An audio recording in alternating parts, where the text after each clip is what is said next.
if you want to be in love, you need to go to Oh, Paris. interesting. Hi, welcome back to Playdate Podcast, reminiscing your childhood memory, presented by Cerita Lana. And with me, your host today, Dea Folzen. And please welcome our new guest for our fifth episode. Welcome, my friends, Uchenna Emelife. Thank Am you. I right? Yeah, you got everything right apart from Emelife. Well, yeah, it's Emelife, not Emelife. Oh, sorry? Emelife. Maybe first of all, please introduce yourself because I know you have a lot of achievements. So the first question, mention all the achievement that you have. Okay. I don't like when Dia does this to me. My name is Uchenna Emelife. I'm a student here at Aus University, Dia's classmate, studying children's literature, media, and cultural entrepreneurship. I am a literacy advocate. I'm also a bookseller and a cultural entrepreneur. I'm an Erasmus scholar, obviously, and then I was recently awarded in the top 30 under 30 literacy advocates around the world. I'm so proud of you. I'm so proud to be your friend in this journey because I have someone 30 under 30. It's very prestigious. Okay. Thank you so much. Anyway, Uchenna, so in this podcast, we will talk about your literacy movement because like you said, you are literacy advocate. I know you have a lot of experience or maybe like many perspective that you can share with us about your initiative, especially in your country, Nigeria, and also maybe more or broader like in Africa. But we will play this game. Yay! When we talked earlier, you said you also have this similar. Yes. In Indonesia, we call this congklak. What's the name in your country? In the Igbo, the southern Nigeria part, it's called Incho. Encho. It's Encho. kind of like similar. Encho, congklak. Right? Encho, congklak. Yeah. So I'm excited. I haven't played this game in more than a decade. More than a decade. In more than a decade, and it's gonna bring a whole rush of memories for me because the last time I played this game, my siblings and I were all still in my parents' house. Okay. No one has gone to a higher institution. We're all still at home. Yeah. And that was like the last time I played the game. So it will reminiscing your childhood memories, right? Exactly. It does do that for me. It definitely does that for me. Let me explain the rules. I'm a bit modify the rules. Let's do this. Okay. So I get really competitive. I should just mention. So anytime you see me focusing more on playing and answering your questions, please stop me. Okay. So actually in Indonesia, the original game, it should be 7. Okay. But since I need to bring this abroad, so I just bring the smaller one, so it's just 5, like you can see. Okay. So these selves, it should be 50. So what should we do? It's fill our hole. Okay. So this is your hole. You need to fill your hole, and this is my hole. Okay. So this row is mine, and this row is yours. Yes. Okay. Oh yeah, 5 each. Okay. 5. Okay. When I was 5 or 6. At that moment, I just learned how to count. So it's like 1, 2, 3, 4, 5. 1. So it's also like grabbing. Yeah. And also counting. Yeah. And also when playing, I learned how to think strategically. Yeah. Okay, please continue. I think for me, this is just my adult intuition coming out to play here because I already know how to count. Okay. So I'm being deliberate about picking 5 shells. So I'm putting it in. So it's possible that maybe 7-year-old me would have done the same thing that you just did in the sense that I could have grabbed everything because I don't know what 5 shells can look like. But then because I already have a sense that a 5 shell should not be a handful. So I grab something that looks like 5 and then count it and then it's 5. Probably that's where we have that adult interference happening. Yeah. In Indonesia, we have this. Okay. We call it as people. As people. Yeah. Okay. This is elephant. Elephant. Yeah. Like elephant, elephant? Elephant. Oh, wow. Yeah. Okay. And then this is N. N will beat elephant. But if I people and use N, I win. But if I this and then you elephant, you win. But if like this, it means we need to play again. Okay. Let's go. Satu, dua, tiga. Okay, satu, dua, tiga. Satu, dua, tiga. Okay, satu, dua, tiga. Oh, satu, dua, tiga. Okay, you win. Yeah, you are so competitive. No. First win. Okay. Record. I will give you the first question. Okay. And then you play and then answer. Okay. And then when I'm doing this, I will answer. Okay. So that's how we play. But before that, we have the icon cerita Lana. Lana it stands for Lala and Nano.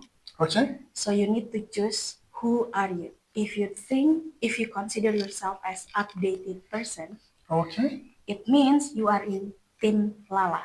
If you consider yourself as borderless person, okay, it means you Team Nano. So who are you? Team Lala or Team Nano? Because I like that borderless also means borderless. The fact that I'm not restricted by a border. I know that you're referring to border, but border. Okay. I'm going to choose borderless. Okay, it means you're Team Nano. You are a representative of Team Nano today. Okay. Okay.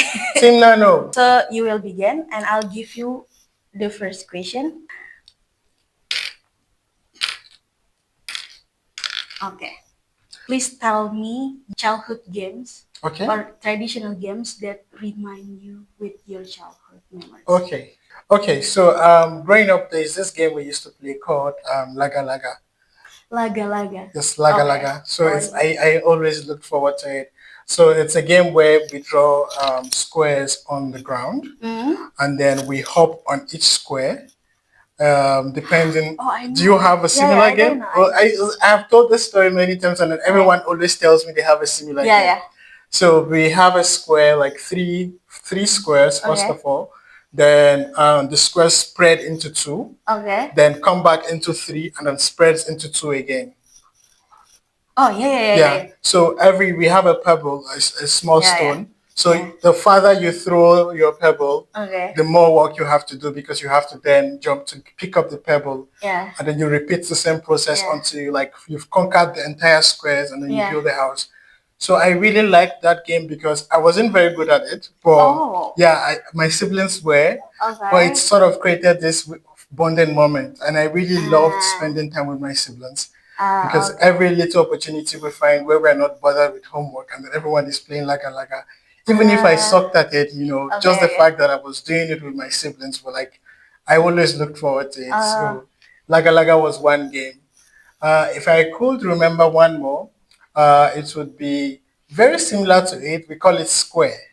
So it's like Laga Laga, but this time around it is a complete rectangle. There's no separation of the boxes. It's just a full rectangle where you are expected to build up different houses in different parts of the rectangle. So it was also another a very traditional game that I really liked growing up and somehow has since stayed with me. So I haven't played the game in a long time. I feel bad that I haven't. I wish I could be that child again. With no worries, no assignments, no papers to do, no research, and just looking forward to failing at Laga Laga, but still having fun. Okay, yeah. Actually, in Indonesia, we call it inkling the pro. Sorry? Inkling the pro. Inkling the pro. Yeah, there is no meaning. Okay. Because it's like... Do you know the same? There's no meaning too. It's just like a sound. Laga. Yeah. I think if I want to dare to mention the origin, which I cannot say what it is, but what I assume is probably from the sound you make when you're hopping on one leg. Probably. Yeah, so that's right. I guess that could be that's where right. Laga comes from. That's also in Indonesia. Why it's inkling the pro. Okay, anyway, I will play and then give you the second question. Okay. It's kind of interesting because we have this and also Laga Laga with the different names, but actually the way we play it's similar. But my question with that game, because you mentioned about you were not really good at it, but you just like playing it because it's like the bonding moment with your sibling. But do you have like specific value?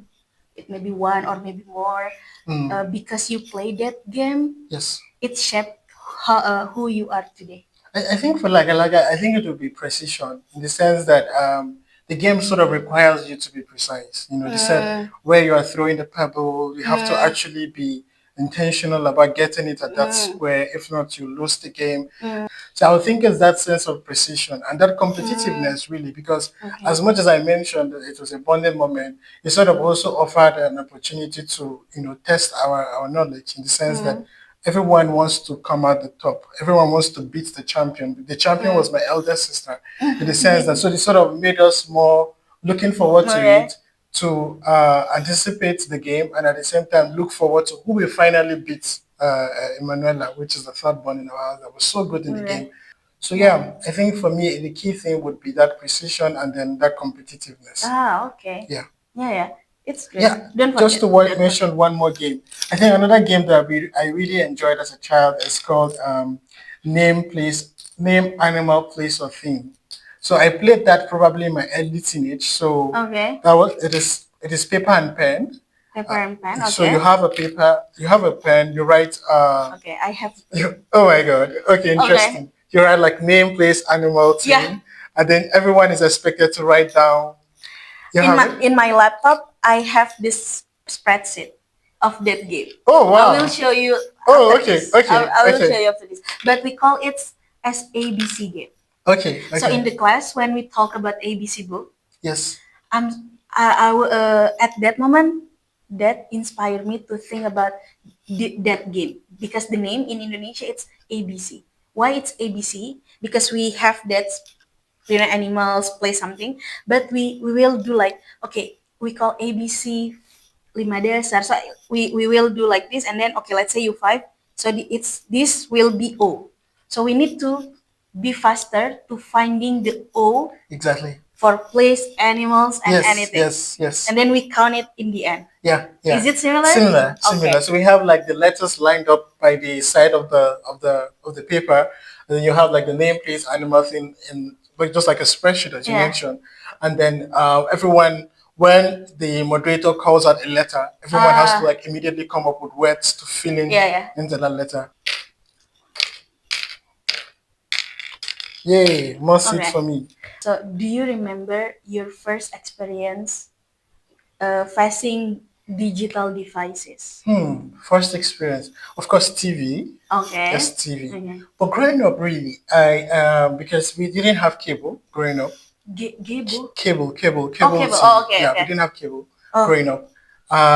So it was mostly news channels that we were watching, because my dad really loved to keep up with the news, whether it was the National Television Authority or the African International Television or any of the national broadcasting channels. So those were the kind of content that I was sort of, exposed to at the time, because there was no cable.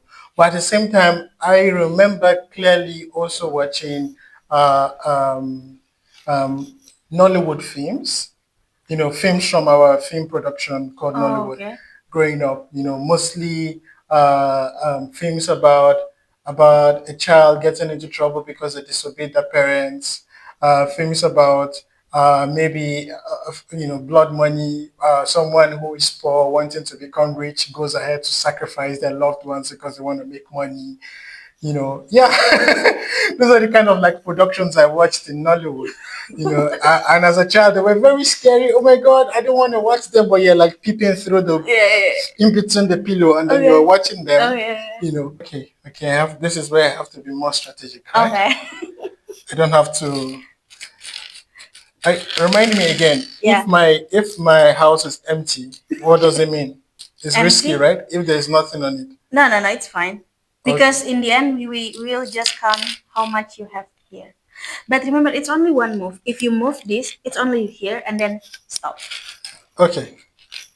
That's true. I was thinking I could move it here and pick up this. Yeah, that's the actual rules. Okay. Like I said, but if we do the actual rule. Yes, we might forget to the podcast. That's true. Yeah. That's true. Thank you for reminding me. Yeah. Now I have an excuse if I don't win. I can always say because you didn't follow the normal rules, that's why I failed. So I have an excuse now. So thank you for giving me an excuse to fail. Okay. Yeah. Now, Okay. Cerita Lana try to promote and also develop digital literacy for children.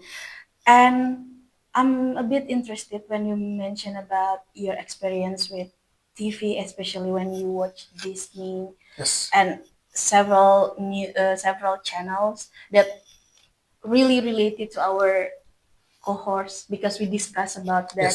It's part of like children's literature and media. When you realize, oh, why I only consume like media or stories from Western, and then at that time, oh, I want to know my own background.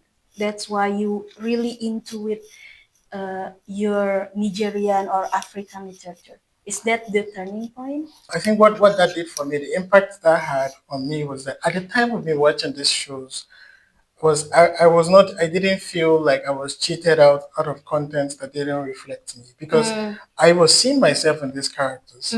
But at the same time, there was an impression it had on me that there's only so much I can aspire to because they were not like me. So I felt like maybe I should be comfortable with enjoying what they are doing and not participating. In the sense that they are able to go abroad and get the best education, they're able to become doctors, be able to become scientists and world renowned and all.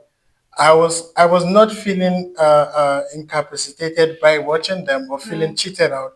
It was making me become comfortable with my small big dreams and saying that it's not possible to get to achieve these things that I'm constantly watching. For instance, because I didn't see myself constantly reflected, I had this imagination that I was not worthy of being represented. I just felt like maybe I have to be exactly like them to be represented, or I have to be an American to have TV shows, to have my favorite Disney and Nickelodeon shows about me. I have to be American.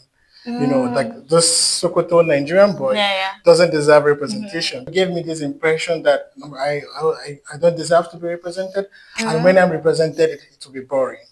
So I was among the people who were saying, "Oh, I don't like reading Nigerian books. Oh, I don't like watching Nigerian movies. Oh, books from the West are better. Western writers write better. Oh, Hollywood is a better production than Nollywood," without even giving grace to homemade productions.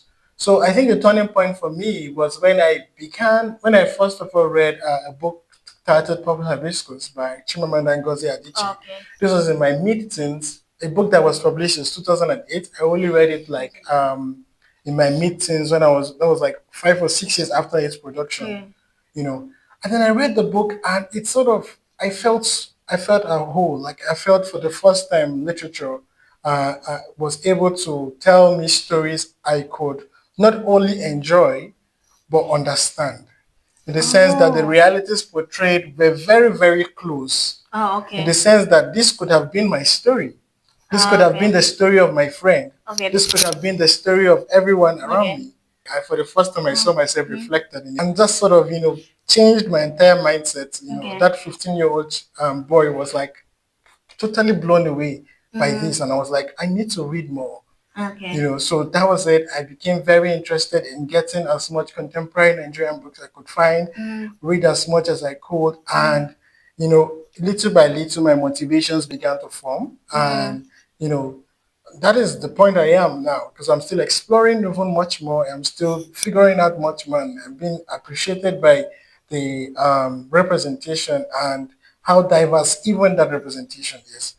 That whole journey has amounted to my current state. Okay, Uchenna, play the game. Let's talk.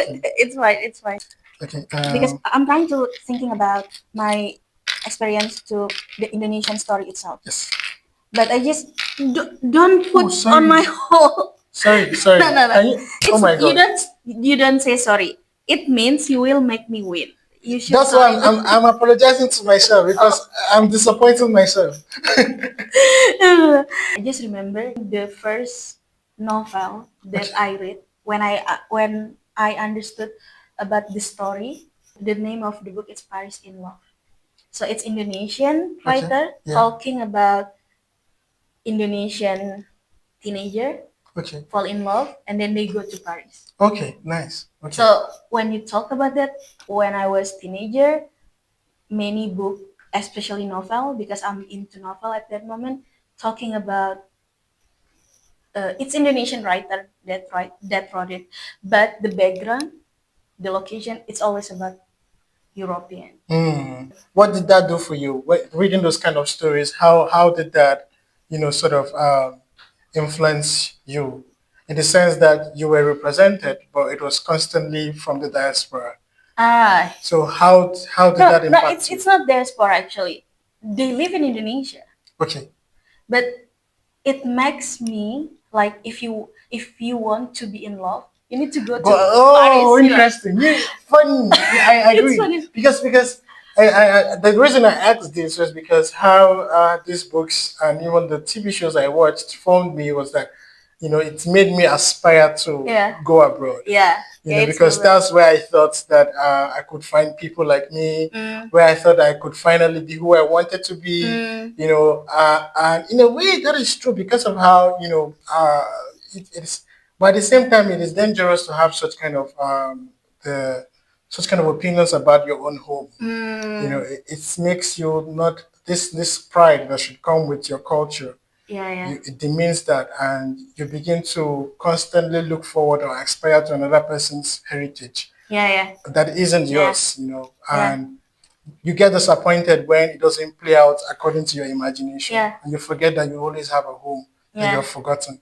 That's a good point. Yes. The next question, since oh my god, since you can put in mind, you can put like 4. I will be grateful. I will not.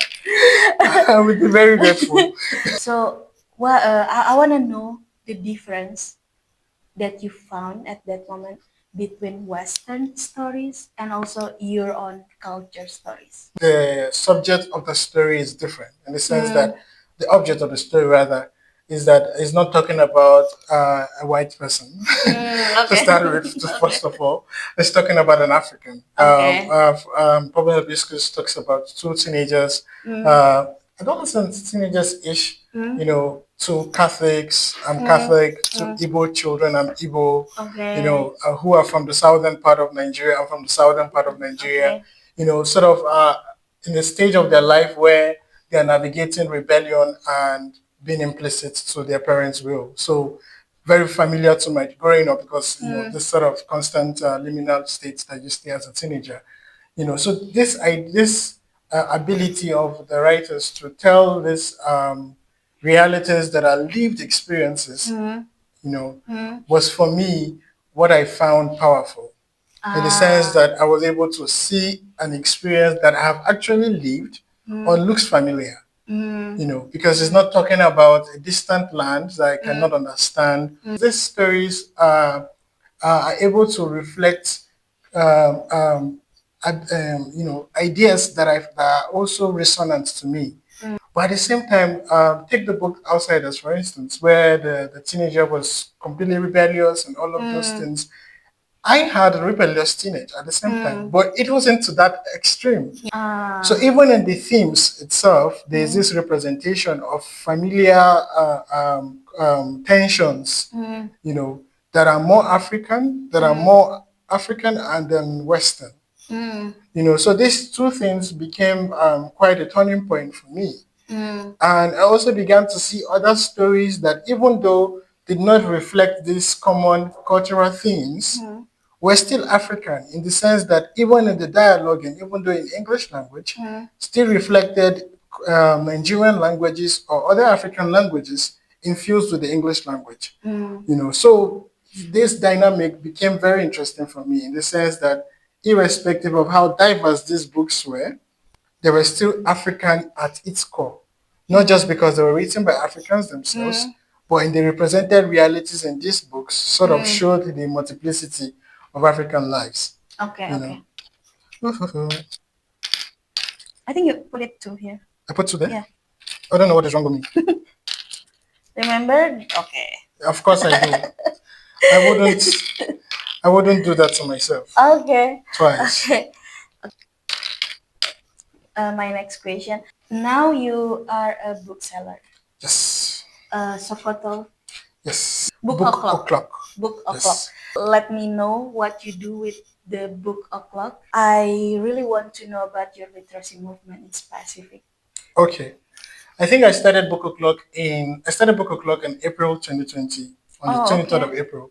My friend and I started it because after we had discovered, because as when the dawning happened to me of discovering African literature, there was a similar dawning among my friends too, who we all liked books, we all liked movies together. So, and we began to exchange the books we could access.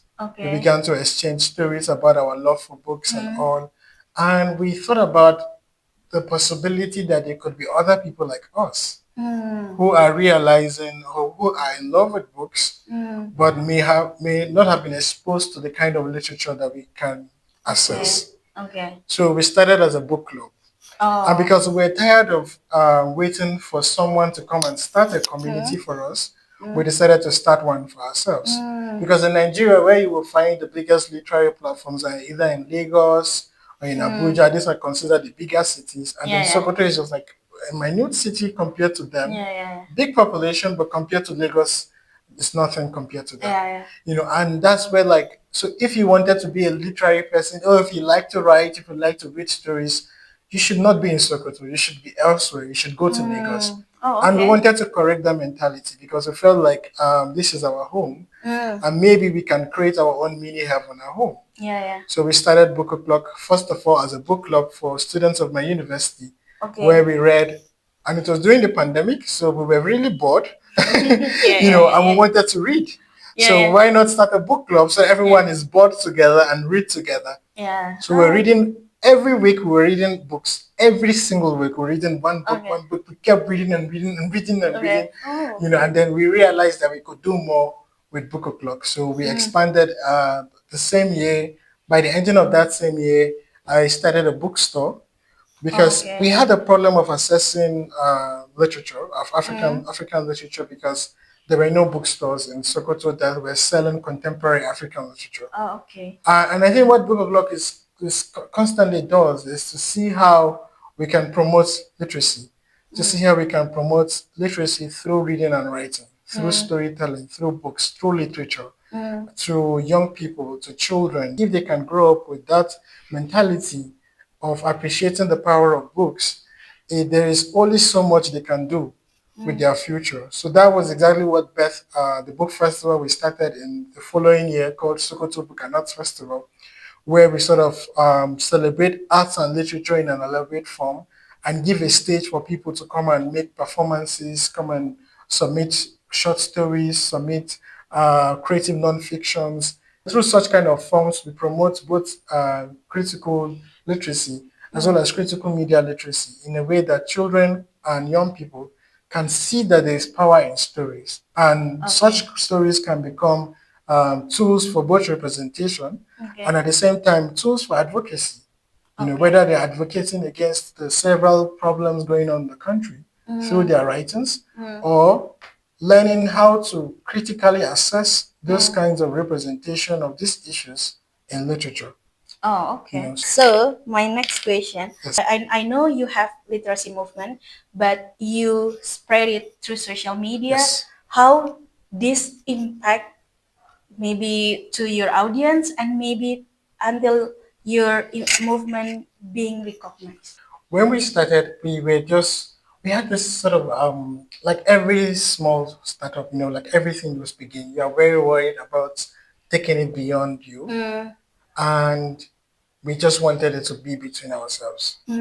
But because we started as an online platform in the sense that I mentioned, we started in a pandemic, and we were sharing our weekly reads to our audience. It was interesting to see how many people were interested in what we are doing. Whether it is authors, whether it is publishers, whether it is other people who were in Sokoto but did not know of what we were doing, reaching out to us to say, oh, I like this, I want to collaborate, or I want to partner, or I want to sponsor, or I want to support. So it was interesting for us. And one of the earliest guests we had as an author, she was quite huge. she had her first book out. My Sister, the Serial Killer by Onyeka and Brad White. Had her first book out, was considered a bestseller, had won a couple of really, really notable awards. And, we were reading her book and we posted a snippet of the book online. She liked it. And we were like, okay, maybe we should ask her to come over for a book chat. She accepted to have a book chat with a book club that was less than a month. And we had a book chat with her because of through the content we're constantly putting out on social media.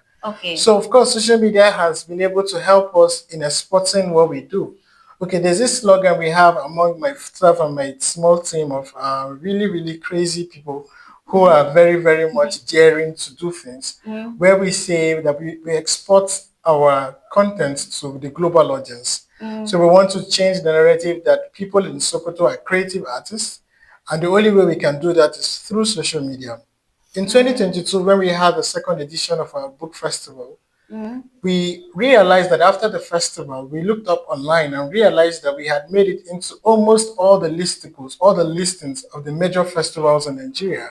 And we were the smallest festival in Nigeria, but whenever journalists were looking for top 10 festivals, Soberfest would be there. Why? Because our social media presence was not reflective of our small festival. No. On social media, we were the big boys, we were the big girls, we were people who were constantly putting out art. Not because it was a lie, but because it was true. But that our community is small. So, but within that small, we are mighty. So social media helps us in correcting those images and exporting a favorable image to both our potential partners, potential sponsors, and even attract people, members of the community we are very interested in, young people. And where are young people? They are on social media. So through social media, we target them, and at the same time, we want people who collaborate and partner with us. I am not in Nigeria. I am constantly connected to my community through social media. Okay. Don't forget. Yes. Okay. I think I will give you the last two questions. Okay. So I just want to mention a bit about the literacy itself in Indonesia. Oh, okay. Because our level is like the last time that I read, maybe it's changed now. It's like 2 before the lowest. That's the literacy. Which is, do you remember the lowest? Do you remember the country that is the lowest? Is it you? we are not so far. Okay, I wouldn't speak for Nigeria because that's not the context I work in. I work in northern Nigeria. And northern Nigeria does not have a very good literacy rate either. So I empathize with you because I can relate. Okay, so what I want to discuss more, you in the literacy movement, through books, through stories, and me through, because I really have passion with digital literacy. It means you have been doing this for 5 years. If you can value one skill that everyone should know to be literate, how to be literate? Reading, because no matter what we do, as much as we try to promote writing, as much as we try to promote poetry, as much as we promote spoken words, like every time we have our projects, at its core, we are still encouraging the reading of books. Because books are very important, because stories help us. I whenever I go for what I call literary missionary, is that my literary mission. Missionary, it's kind of like scary.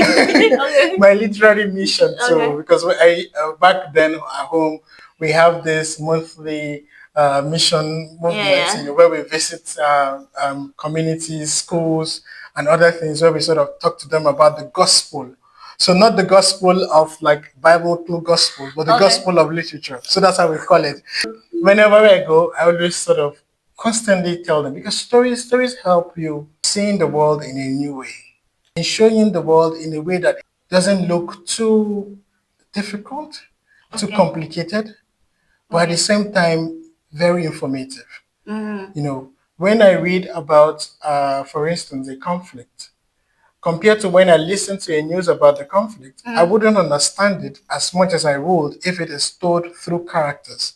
if it is told through stories. Okay. So it is that love, that power of fiction, that power of stories that Book O'Clock at its core continues to promote. Because this is what I believe. When you are able to have be literate, you are able to promote literacy from the level of literature. Okay. With your literary mindset, you can be able to approach digital literacy. With your literary mindset, you can be able to approach media literacy. Okay. Because across these platforms, one constant feature they all have is a story. There is still a story. And what books does is that it teaches you a story. So whether you are enjoying the story, you are also learning through that story. With the evolving nature of today's society, you continue to meet stories in different forms. But they are still each story, whether it's a story in a video game, whether it's a story in a toy, whether it's a story in a movie, it is still a story. So one skill that is very important is start reading. And I would recommend to everyone reading books. Reading books. It should be you. Okay, I will play my movement. Okay. And I give you my last question. Okay. Because you talk about story. Okay. So why is it important for children to see characters that reflect their own culture and identity? Because this question it's reflect what you begin. Yes. And also what you just talking about. Yes. Okay. Oh, it is highly important. It is highly important because, for instance, I run. In addition to Book Club, I volunteer as a book club facilitator with a children's book club where every week we read one picture book, one story, then we have a discussion around it with the children virtually. And one thing that happened was when one of our creative writing lessons where I told a child to tell me a story. Okay. And I realized that the child was telling me a story that did not connect to them. The character, first of all's name was Frosty and Snowy, and I was like, okay, so who are Frosty and Snowy? He was like, okay, Frosty and Snowy are two friends. I was like, okay, what else do they do? He was struggling to piece those stories together, and the reason was because he was trying to remember what he thought a story looks like. From probably the movies he watches, or from even the book we read that week, because we read a Western book that week. Okay. So he was trying to think, oh, this is how a story should be. Or there should be a character that is Frosty and Snowy, not a character that has his name. His name is Emeka. So it is not possible for his own name to feature. And when I tried to tell him, okay, can you say your name instead? He was like, no, that the story should not have my name. Oh. So what that does is that even in your imagination, you don't see yourself in your imagination when you don't see stories like you. Yeah. Because you are thinking, but then you're not just thinking for yourself. Your imagination has been stolen, that you cannot even imagine yourself being represented in a story. Okay. But when we have more media, when we have more stories, when we have more movies, more every form that media comes, that sort of shows the diversity of the world and shows more African children, more Black children, more colored children, it helps the child to see themselves represented. And this representation should as well be nuanced, because every time we talk about representation, we forget that a mirror can be distorted, a mirror can be broken, a mirror can also reflect an image of you that is not you.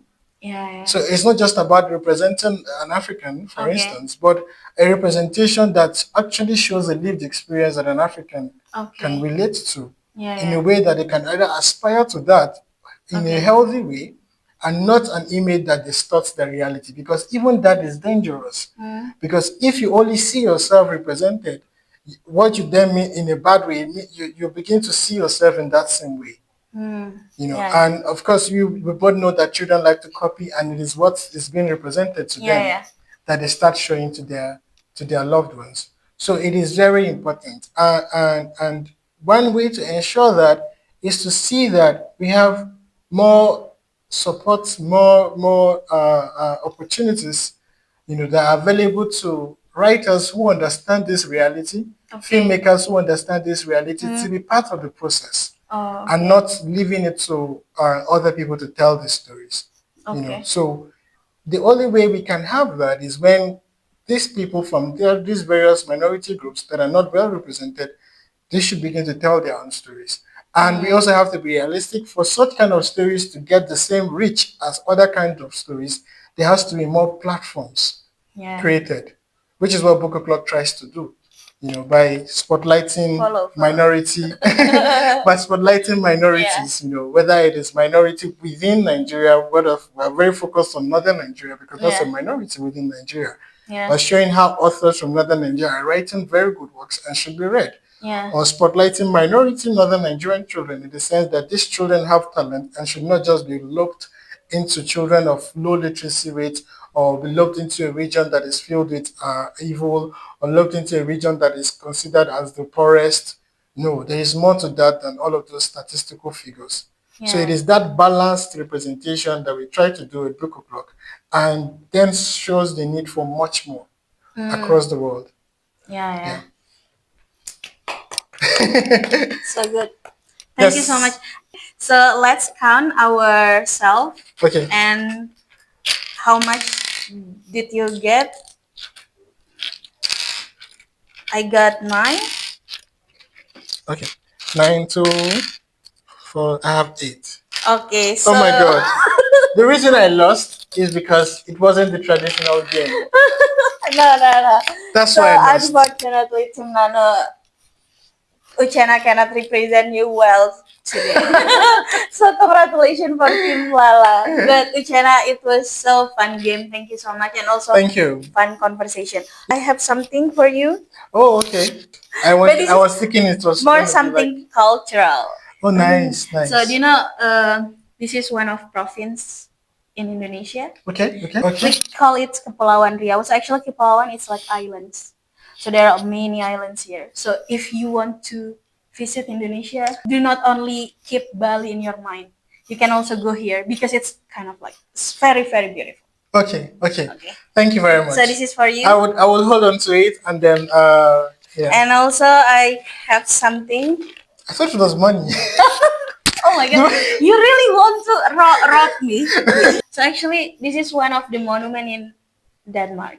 Just to remind you that we do this in Denmark. Oh, that's nice. Denmark has been lovely, so it's nice to have one thing from Denmark to take back with me. So I hope you enjoy that. Yes. You can take this too. Yes. Thank you so much, dear. Thank you so much. And well done for what you do. I think this is such an important platform that you have. And thank you for and I hope we can collaborate, maybe Cerita Lana X Book O'Clock in the future. Yes. It will be really nice. I really look forward to that, and I hope we can do that.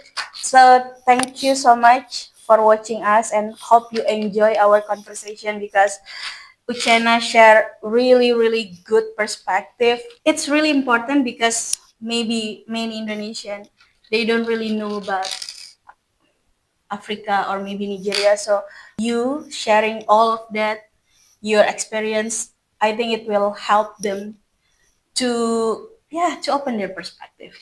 Okay. So thank you so much, Uchenna. Thank you. So thank you for watching. Let's meet again in the next episode of Playdate Podcast. Reminiscing childhood memory. Bye. Thank you. Bye.